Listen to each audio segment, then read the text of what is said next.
نحمدہ و نصلی علی رسولہ الکریم اما بعد فاعوذ باللہ من الشیطان الرجیم بسم اللہ الرحمن الرحیم۔ ایک نئی منزل۔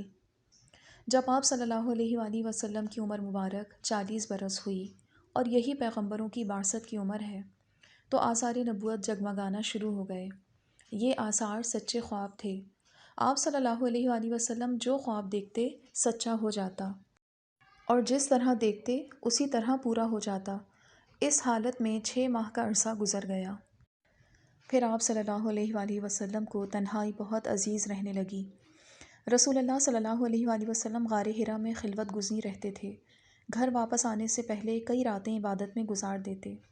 آپ اپنی مدت قیام کے لیے کھانے پینے کا سامان لے جاتے، پھر سیدہ خدیجہ رضی اللہ تعالی عنہ کے پاس واپس آ جاتے اور اگلے ایام کے لیے کھانے پینے کا سامان لیتے اور غار حرا چلے جاتے۔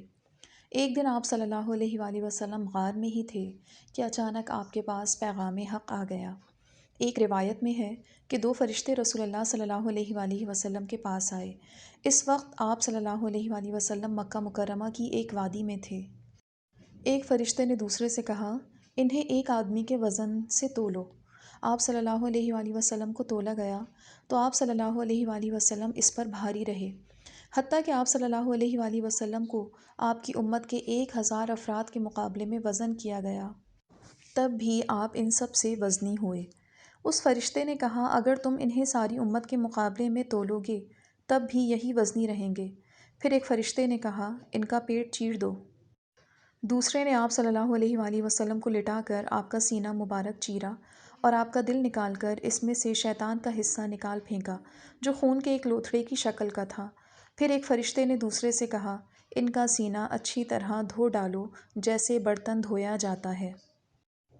اس نے خوب دھویا، پھر سکینت منگوائی اور آپ صلی اللہ علیہ وآلہ وسلم کے دل میں بھر دی۔ پھر ایک فرشتے نے دوسرے سے کہا، اب اسے سی دو۔ اس نے سی دیا۔ پھر دونوں نے آپ صلی اللہ علیہ وآلہ وسلم کے کندھوں کے درمیان مہر لگا دی۔ بعد ازاں وہ دونوں چلے گئے۔ اس دوران آپ صلی اللہ علیہ وآلہ وسلم کو یوں محسوس ہوتا رہا کہ آپ صلی اللہ علیہ وآلہ وسلم اس سارے عمل کا اپنی آنکھوں سے مشاہدہ کر رہے ہیں۔ رسول صلی اللہ علیہ وآلہ وسلم نے جب اس بارے میں سیدہ خدیجہ سے ذکر کیا تو سیدہ خدیجہ رضی اللہ تعالی عنہ فرط مسرت سے کہنے لگیں، واللہ یہ تو بہت اچھی بات ہے، خوش ہو جائیے، آپ کو نبوت ملنے والی ہے۔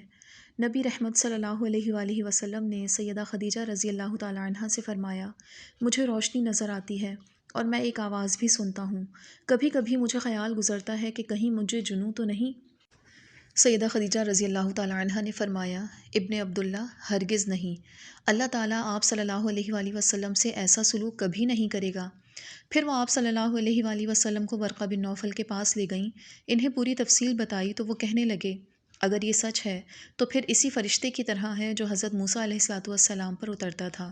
اگر میری زندگی میں انہیں نبی بنا دیا گیا تو میں ان کی پوری تائید کروں گا، بھرپور مدد کروں گا اور ان پر ایمان لاؤں گا۔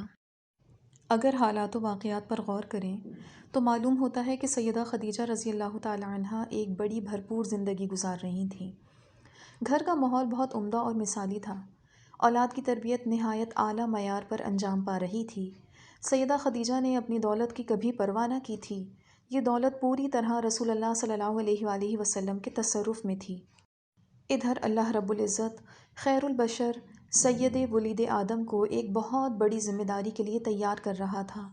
3 سال کا عرصہ آپ صلی اللہ علیہ وآلہ وسلم نے خلوت میں گزارا۔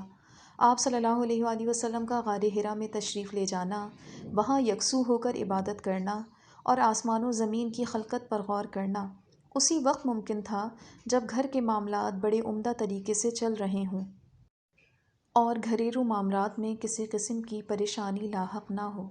سبحانک اللہم و بحمدک، اشہد ان لا الہ الا انت، استغفرک و اتوب الیک۔